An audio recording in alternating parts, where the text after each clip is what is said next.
Olá, bom dia. Meu nome é Eduardo, sou professor de biologia. Anteriormente trabalhamos sobre o filo Plateumintos e depois Anelídeo, e dentro de cada filo observamos o contexto evolutivo dentro de cada filo, né? Então, estudamos as características gerais e seus representantes.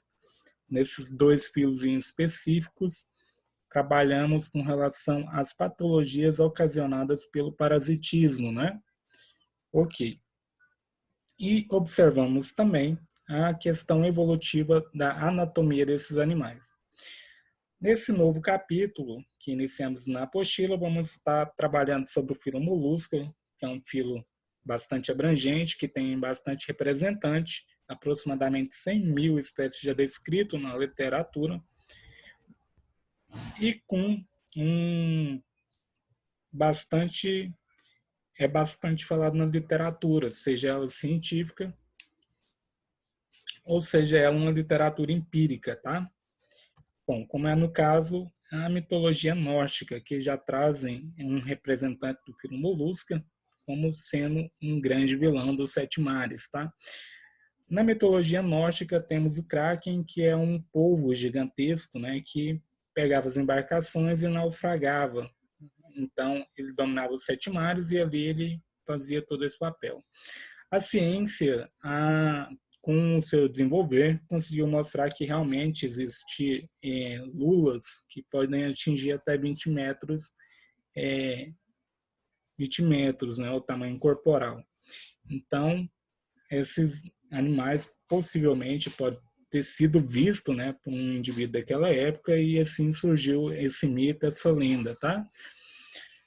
Bom, a origem evolutiva ocorre a partir de 478 milhões de anos atrás. Os fósseis descritos desses animais, né, desse grupo monofilético, representante desse grupo monofilético, já apresentavam conchas secretadas pela região do manto, tá? Então, os primeiros registros fósseis foram encontrados na região do Cambriano, tá? Bom, os grupos que iremos trabalhar o grupo Abracófora, Polibracófora, Monobracófora, Gastrópoda, Cefalópoda, Bivalvia e também Escafópoda, tá? Os molúsculos eles são caracterizados pela simetria bilateral. Eles são animais de corpo mole que podem apresentar concha ou podem ser ausentes de concha, podem estar dentro do ambiente aquático, seja ele de água doce ou seja ele de água salubre, tá? Ou pode estar também no ambiente terrestre, ou seja, a evolução desses animais teve uma grande abrangência de ambiente, tá? Vamos ter o aparecimento de uma estrutura chamada rádula, tá? Que é uma estrutura que vai ajudar na alimentação, que é própria desses animais. Vocês vão estar vendo comigo. E também a brânquia, tá? Que ajuda na respiração. Bom, com os anelídeos, eles vão compartilhar algumas estruturas, né? Evolutivas. Então, depois que estudarmos o filo Molusca, que a gente entrarmos no filo Annelida, vocês vão ver que algumas estruturas se mantêm nesse filo também. O sistema e a fisiologia dos moluscos, tá? São animais micrófago pastadores. O que significa isso? São animais que ficam aderidos e utilizam a sua rádula, né, o aparelho radular, para fazer a raspagem do nutriente naquele substrato, tá? Então, geralmente ficam aderidos em rochas e superfícies para fazer esse processo de raspagem, tá? Bom, eles vão conseguir já fazer a diferenciação de partículas orgânicas e inorgânicas através do seu sistema digestório. Como eu havia dito, tem a presença, né, o aparecimento de um aparelho radular, eu tenho a formação de um esôfago, onde utiliza, né, para fazer a passagem do alimento até a região do estômago, tem a região do protostômio, que é a boca desse animal, e vamos ter a presença de glândulas salivares, tá? Esse animal ele vai ter uma simetria bilateral.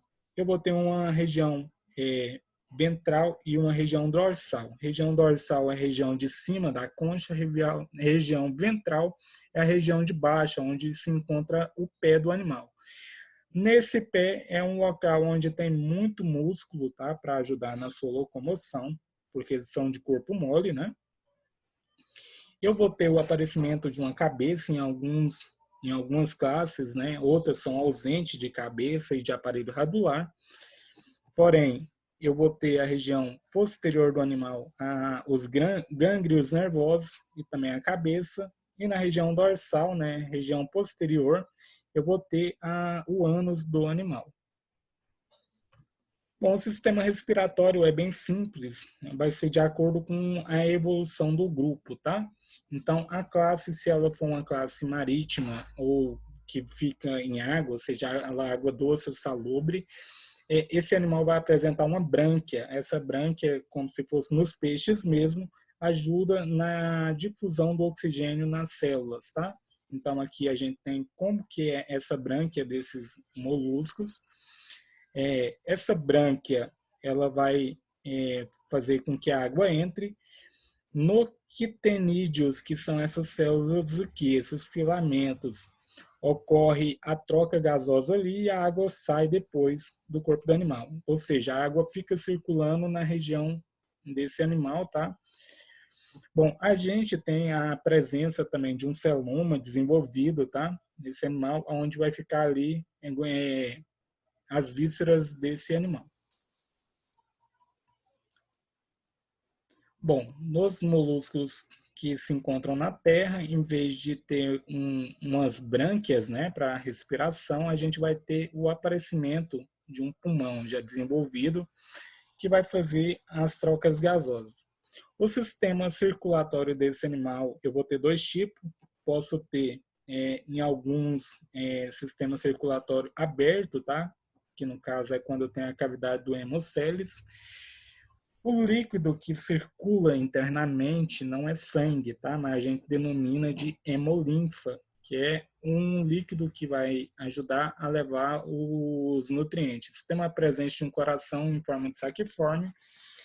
Geralmente o coração fica na região dorsal desse animal, ou seja, na região das costas, tá? Perto da concha, que fica protegido, né, de qualquer animal chegar até ele.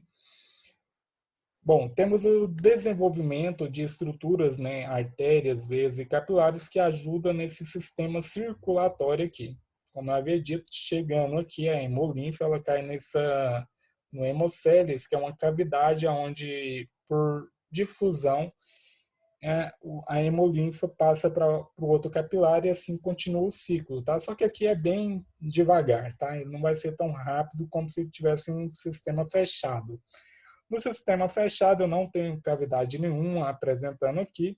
As trocas acontecem nos capilares, né? As trocas de nutriente, trocas gasosas vão ocorrer aqui nessa região de capilares.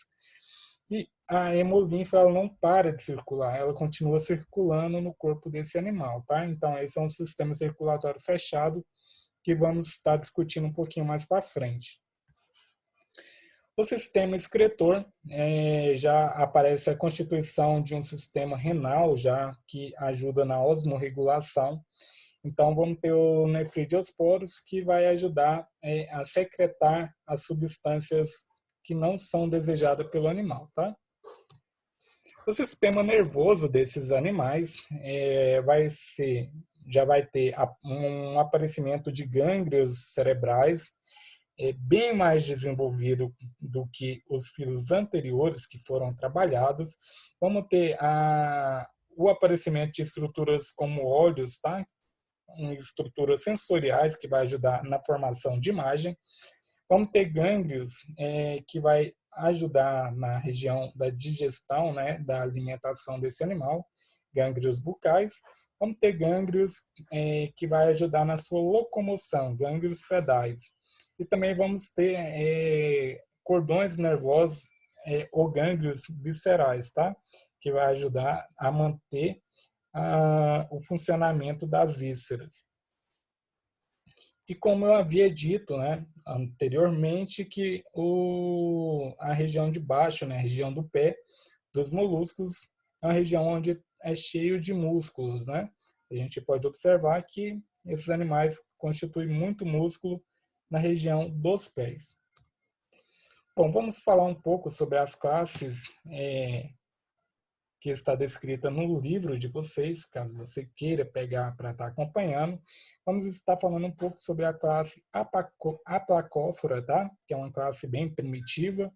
Ela possui em número cerca de 300 espécies descritas na literatura, tá? Esses animais medem entre 5 milímetros até 30 centímetros, dependendo da fase que esse animal é encontrado na natureza.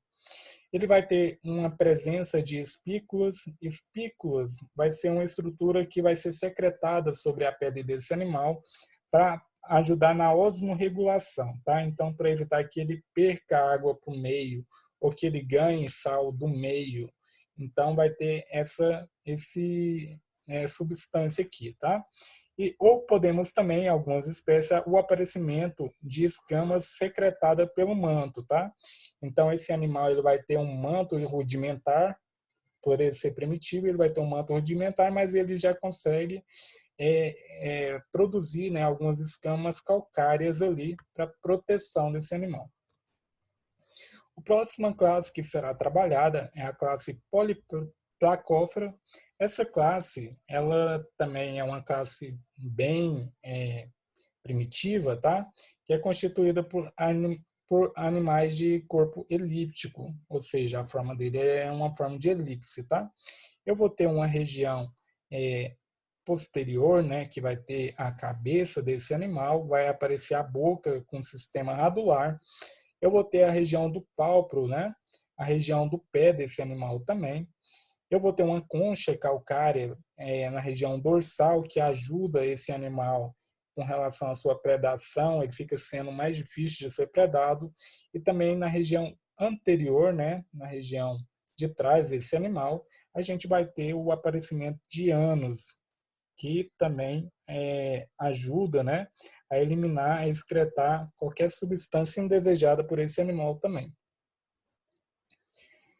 Bom, esse animal vai ter o aparecimento de cordão cerebral, como eu havia dito, presença de rádula, né, para se alimentar. Vivem em águas costeiras, tá? Vocês vão ver que eles são animais que ficam aderidos ao substrato. Aqui está alguns representantes. A gente pode ver como que foi secretado pelo manto, né, a substância calcária e fica como se fossem placas calcárias, umas sobrepostas à outra, tá? E a movimentação desse animal é praticamente restrita, eles se locomovem pouco porque eles ficam aderidos e são raspadores, tá? Bom, uma classe que é bastante primitiva é a classe Monoplacófora. Essa classe ela foi considerada extinta em 1952, até ser visualizado um representante dessa classe, aí depois deixou de ser extinta, porque só tinha registro fóssil, né? A, a dificuldade de estudar esse grupo é justamente devido à profundidade que esses animais se encontram, tá? Geralmente entre 1.800 metros até 7.000 metros de profundidade. A pressão atmosférica em uma profundidade dessa é tremenda, tá? Então, para estudar somente por submarino, e veja lá, ficaria até difícil, né? Estudar esses animais, porque se tirar eles do ambiente deles, possivelmente um ambiente mais raso, eles não sobreviveriam. Bom, devido à pressão exercida sobre a concha desse animal, a gente observa que ela é bem rudimentar, a forma dela. Não tem uma forma toda certinha, arredondadinha, né? Toda diferentona ela. Bom, uma classe que é bastante importante, bastante comentada, é a classe Bivalvia, tá? A classe Bivalvia ela é uma classe que tem uma importância econômica muito grande. Por quê?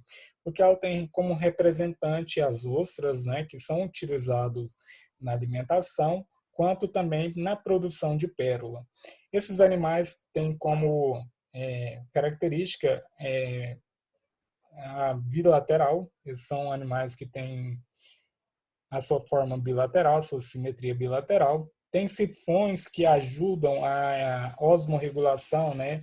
Caso entre muita água, eles conseguem tirar essa água do manto, tá? E eles têm esse nome de bivalve, né? Porque eles têm duas válvulas laterais. Então, o manto também ele é assimétrico, ele tem duas lâminas laterais também. Então, por isso que a gente vê que ele é dividido ao meio, né? Temos uma concha de um lado e uma concha de outro, porque eles são bivalves, eles têm o manto dividido simetricamente. Lembrando que é o manto que faz com que essa substância calcária forme a concha, tá?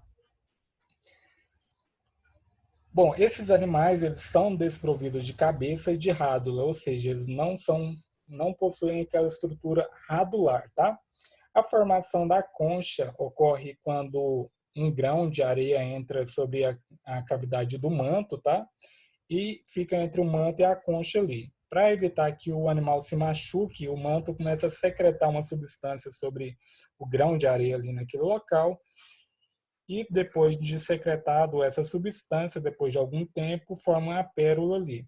Aí o humano vai lá e pega a pérola, quanto mais redondinha ela for, ela vai valer mais. Quanto mais escura, também difícil for a coloração dessa pérola, também vai ter um valor a mais agregado ali, tá? E outro representante que é bastante reconhecido são os mexilhões, tá? Os mexilhões também são utilizados na alimentação. E esses animais, né, os representantes do filo molusca, são animais que é descrito na literatura como sendo cheios de proteína, né? Então, por isso muitas pessoas fazem o consumo. Outra classe que é bastante estudado é a classe gastrópoda.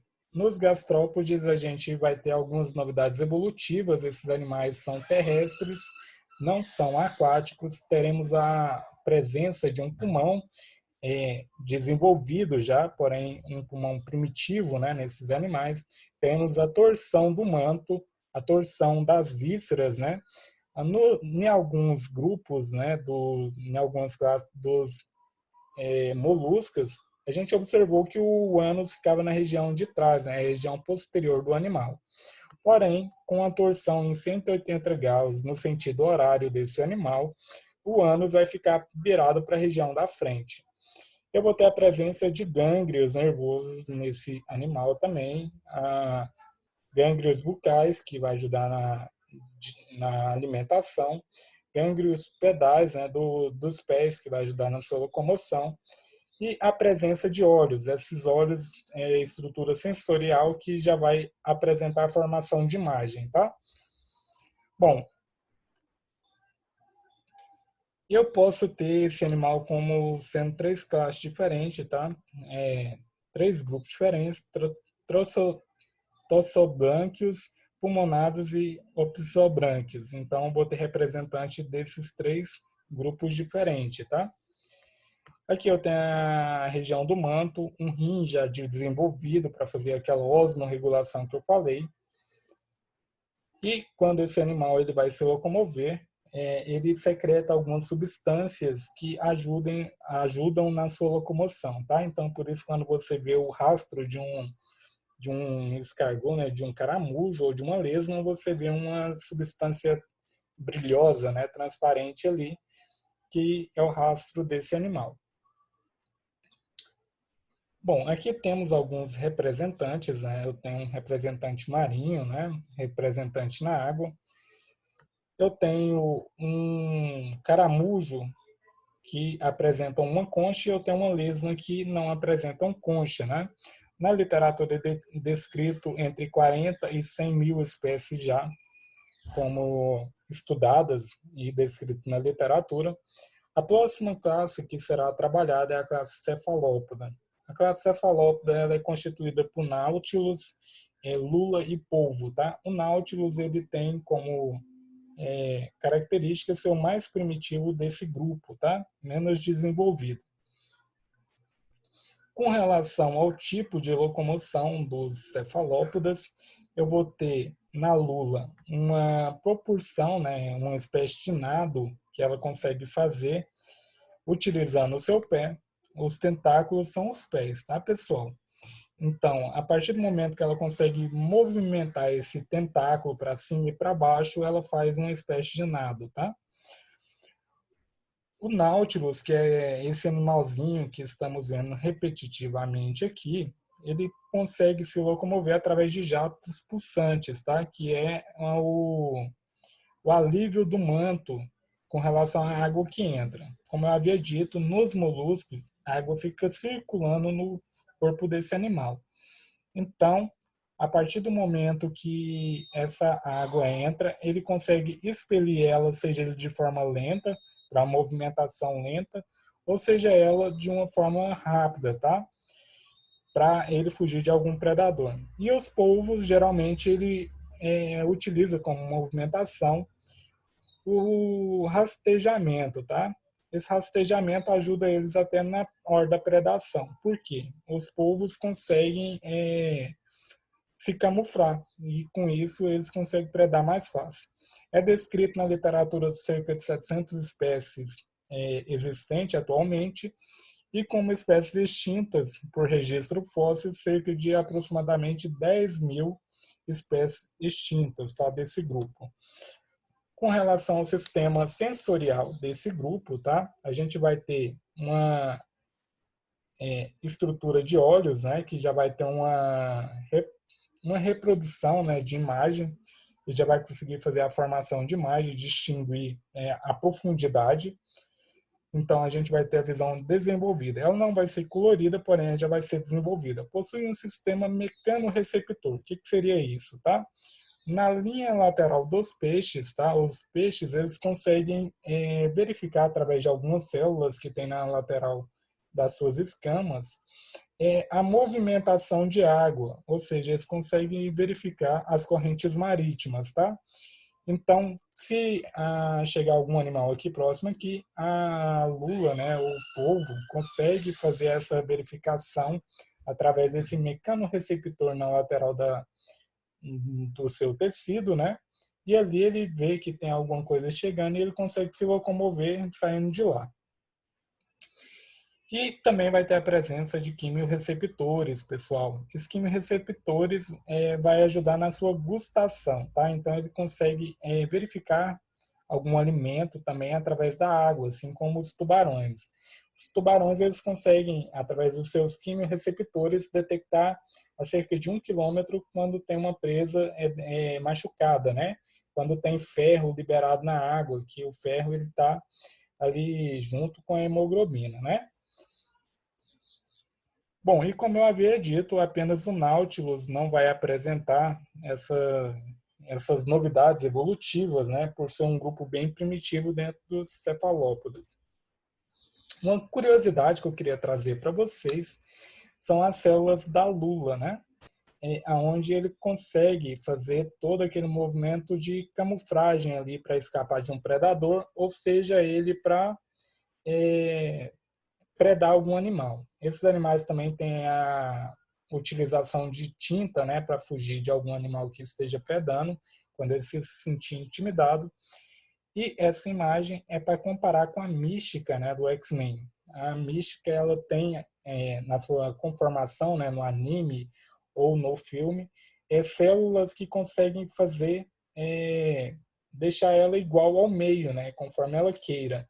Então, nos polvos, é geralmente isso que acontece também. E a última classe que será trabalhada é a classe escapópoda, tá?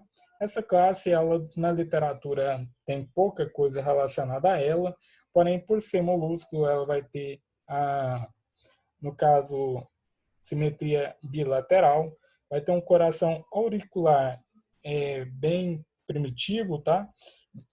Mas se comparado a grupos anteriores trabalhados, já é uma questão evolutiva muito grande, tá? Bom, são formados por organismos com um corpo alongado, geralmente ficam enterrados, né, embaixo d'água, aqui tem a região de água e aqui a região de areia, eles ficam enterrados lá. Eu vou ter a região de pés desse animal, que são tentáculos, e também temos a região da rádula, que é essa região aqui, aonde ocorre aquele processo de raspação, né? Começa a raspar e se nutrir com os nutrientes encontrados ali. Temos a presença de um estômago. Esse estômago aqui vai ajudar a fazer a decomposição dos alimentos, né? Que foram ingeridos, e temos o ânus, que vai fazer a retirada de substância que não foram utilizados por esse animal. Vamos ter a presença do sistema nervoso composto por gânglios cerebroides, tá? Bem primitivos, porém eficazes para esses animais aqui. E temos uma região que fica voltada totalmente para a água, com a abertura da concha, tá? Então, com relação a esse grupo, né? É isso. Aqui tem a forma que esse animal fica, né? No ambiente. Eu vou ter a região de água, a região de areia ali, né? Porém, isso aqui é dentro da água, tá, pessoal? Então, eu vou ter areia dentro da água. Aqui eu tenho a água, ou seja, uma água rasa, e esse animal fica inserido ali naquele lugar ali, só se nutrindo.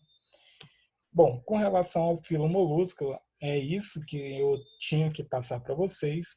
Eu espero que vocês tenham gostado dessa aula e que tenham aproveitando que vocês também fizeram a leitura das páginas que foram relacionadas à semana anterior, né? Na atividade que foi proposta para vocês, que está no Google Classroom ou no grupo do WhatsApp, façam as atividades, coloquem ela no caderno, tá? Pergunta e resposta no caderno. É necessário que tenha o nome da instituição, o nome do professor, o nome completo do aluno e também a turma ao qual você está trabalhando, está estudando, tá? E as fotos assim que enviadas é necessário que estejam legível, tá? Para mim estar lendo o que está escrito lá. Então é isso, pessoal. Eu agradeço a sua participação até o presente momento. Tenha um ótimo dia e bom estudo.